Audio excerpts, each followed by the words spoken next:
Hello everyone, स्वागत है आपका हमारे चैनल ट्यूटर 24/7 एसएससी में। मैं हाजिर हूं आपके पास लेकर पार्ट 6। कौन से पार्ट पे बात कर रहे हैं? अब हम पार्ट 6 पे पहुंच गए हैं अपनी वीडियोस के। इससे पहले के 5 पार्ट आप डिस्क्रिप्शन लिंक से देख सकते हैं। तो आज पार्ट 6 की बात कर रहे हैं और हमने एक वादा किया है आप लोगों से कि हम 1000 प्लस क्वेश्चंस तक आपको देंगे पॉलिटी के, और ये डेली बेसिस पे हम प्रैक्टिस करवाते रहेंगे आप लोगों को, ताकि एग्जाम तक पहुंचते पहुंचते अच्छे से आप प्रिपेयर्ड हो जाएं। और इसके साथ साथ मैं आपको एक और बात बता दे रहा हूं कि हम लोग बायोलॉजी के क्वेश्चंस की भी सीरीज लेकर आ रहे हैं। तो बायोलॉजी के क्वेश्चंस की सीरीज इंग्लिश मीडियम में लेकर आ रहे हैं। तो जिनको भी वो सीरीज चाहिए वो चैनल को फटाफट सब्सक्राइब कर लें, क्योंकि कल से शायद वो सीरीज भी आनी स्टार्ट हो जाएगी। तो स्टार्ट करते हैं हमारे पार्ट 6 के साथ, और पार्ट 6 के पहले क्वेश्चन के साथ। तो पहला क्वेश्चन हमारे पास यहाँ पर क्या है कि भारत का उपराष्ट्रपति होता है। भारत का उपराष्ट्रपति कौन होता है? तो भारत का उपराष्ट्रपति होता है राज्यसभा का पदेन अध्यक्ष। कौन होता है? राज्यसभा का पदेन अध्यक्ष। राष्ट्रपति राष्ट्रपति संविधान के किस अनुच्छेद के अंतर्गत राष्ट्रीय आपात स्थिति घोषित कर सकता है? तो राष्ट्रपति अनुच्छेद 352 के तहत राष्ट्रीय आपात स्थिति घोषित कर सकता है। प्रत्येक 6 महीने में संसद की स्वीकृति लेकर राष्ट्रपति शासन अधिकतम कितने समय के लिए बढ़ाया जा सकता है? तो राष्ट्रपति शासन कितने समय तक अधिकतम बढ़ाया जा सकता है? 3 साल तक। अधिकतम कितने समय तक बढ़ाया जा सकता है? 3 साल तक। निम्नलिखित में से वह कौन था जिसे भारत के राष्ट्रपति के रूप में निर्विरोध चुना गया? किसे चुना गया? डॉक्टर एन संजीव रेड्डी को भारत के राष्ट्रपति के रूप में निर्विरोध चुना गया। राष्ट्रपति ने अब तक कितनी बार राष्ट्रीय आपातकाल की घोषणा की है?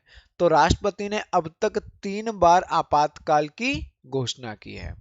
राष्ट्रपति को किस अनुच्छेद के अंतर्गत यह अधिकार प्राप्त है कि वह वित्तीय आपातकाल लागू कर दे? तो कौन से अनुच्छेद के तहत उसे यह पावर प्राप्त है? उसे अनुच्छेद 360 के तहत यह अधिकार प्राप्त है कि वह वित्तीय आपातकाल लागू कर दे। किस वर्ष में भारत के राष्ट्रपति ने आंतरिक व्यवस्था के कारण आपात स्थिति लागू की थी? तो किस वर्ष में आपात स्थिति लागू की थी? वर्ष 1975 में। यदि राष्ट्रपति अपने पद से त्यागपत्र देना चाहे तो वह किसे लिखकर ऐसा कर सकते हैं? तो राष्ट्रपति किसको लिखकर ऐसा कर सकते हैं? उपराष्ट्रपति को। किसको? उपराष्ट्रपति को।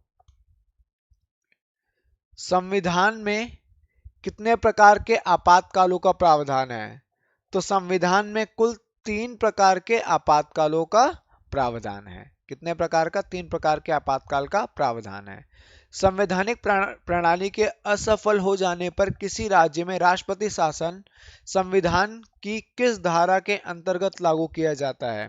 तो राष्ट्रपति शासन संविधान की धारा 356 के तहत लागू किया जाता है। राष्ट्रपति अपना इस्तीफा किसे संबोधित करता है?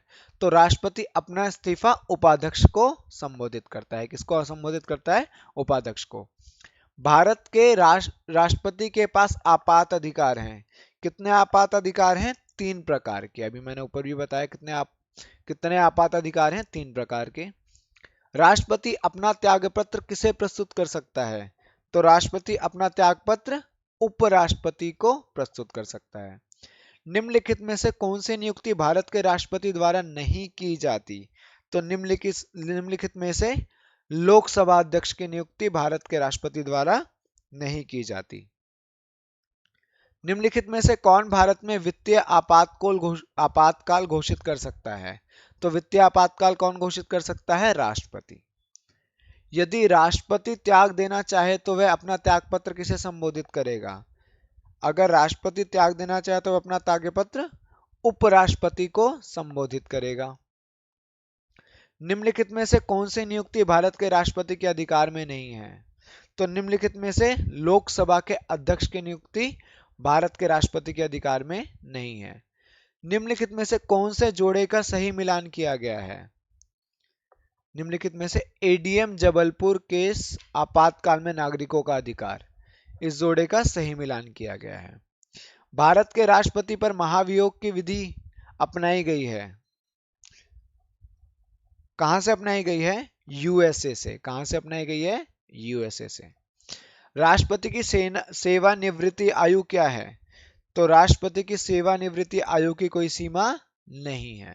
सेवानिवृत्ति आयु की कोई सीमा नहीं है। भारत में किस प्रकार की आपात स्थिति अभी तक केवल एक बार लागू की गई है? तो भारत में आंतरिक आपात स्थिति केवल एक बार लागू की गई है। भारत के राष्ट्रपति पद के लिए निर्धारित अधिकतम आयु सीमा क्या है? तो भारत के राष्ट्रपति पद के लिए निर्धारित कोई अधिकतम आयु सीमा है ही नहीं, कोई अधिकतम आयु सीमा नहीं है। निम्नलिखित में से कौन राष्ट्रपति के चुनाव में हिस्सा नहीं लेते हैं? निम्नलिखित में से विधानसभा के नामांकित किए गए सदस्य राष्ट्रपति के चुनाव में हिस्सा नहीं लेते हैं। संसद के दोनों सदनों के बीच गतिरोध की स्थिति में संयुक्त अधिवेशन की अध्यक्षता कौन करता है? तो संसद में दोनों सदनों के बीच गतिरोध की स्थिति में संयुक्त अधिवेशन की अध्यक्षता लोकसभा अध्यक्ष करता है। कौन करता है? लोकसभा अध्यक्ष। भारत में राष्ट्रपति कितनी बार वित्तीय आपात स्थिति की घोषणा कर चुके हैं? तो भारत में राष्ट्रपति अभी तक एक भी बार वित्तीय आपात स्थिति की घोषणा नहीं करे हैं, तो इसका मतलब कभी नहीं की है अभी तक उन्होंने। तो यहां पर हमारे 25 क्वेश्चन का सिलसिला खत्म होता है। हमारे 1000+ क्वेश्चन तक ये सिलसिला चलता रहेगा और हम आप लोगों को डेली ये क्वेश्चंस लाकर देते रहेंगे। आप लोग बस पढ़ते रहिए, समझते रहिए, सुनते रहिए और अपने एग्जाम में बेहतर कीजिए। वीडियो कैसा लगा हमें जरूर बताइए। वीडियो पसंद आया हो तो उसे लाइक करिए, शेयर करिए और चैनल को सब्सक्राइब करना ना भूलें।